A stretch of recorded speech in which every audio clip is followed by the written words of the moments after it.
Le second avantage du format de fichier RAW, c'est le fait que les réglages que vous effectuerez après la prise de vue, donc sur votre ordinateur, s'effectuent sans perte.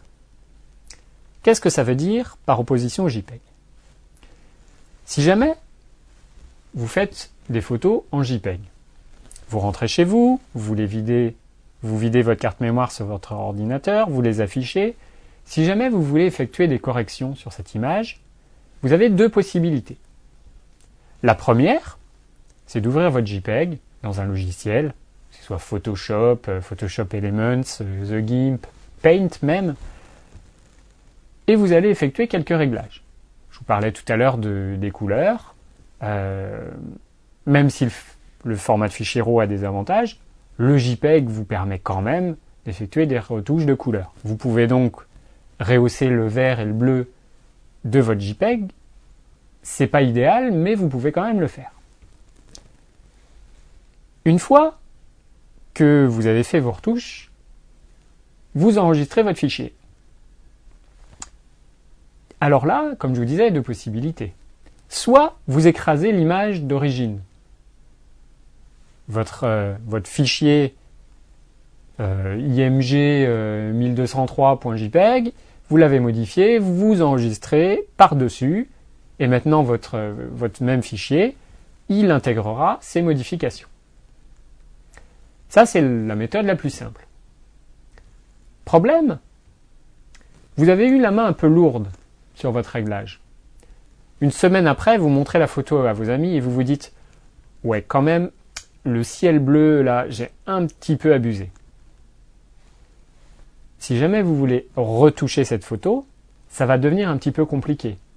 Parce que votre ciel bleu, qui est devenu très très bleu, pour le ramener à une valeur moins bleue, c'est pas idéal.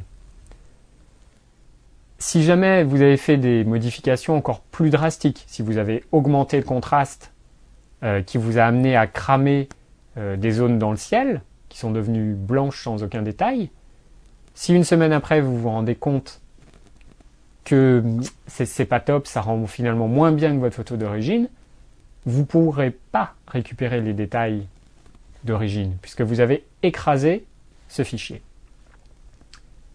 Donc, deuxième possibilité, quand vous faites des modifications, vous enregistrez ces modifications sous un autre nom, sous une autre image.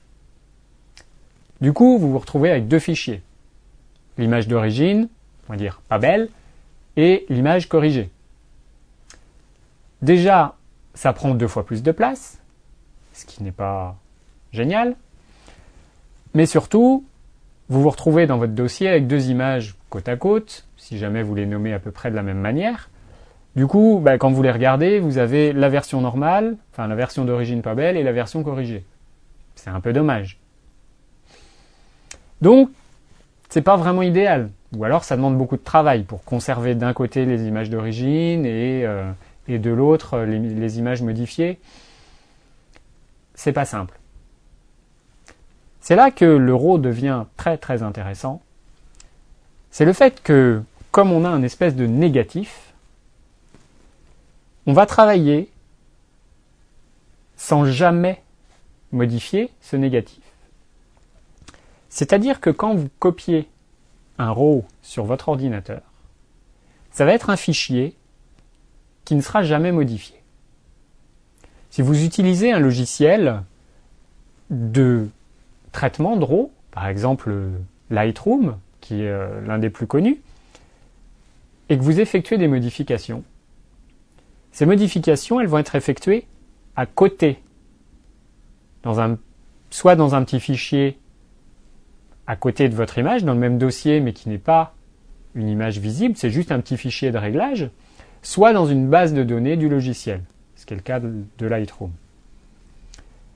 Ce que ça veut dire, c'est que à tout moment, vous pouvez revenir en arrière pour récupérer votre image telle que vous la voyez au départ, telle que vous l'avez vue la première fois que vous avez copié votre RAW sur votre ordinateur.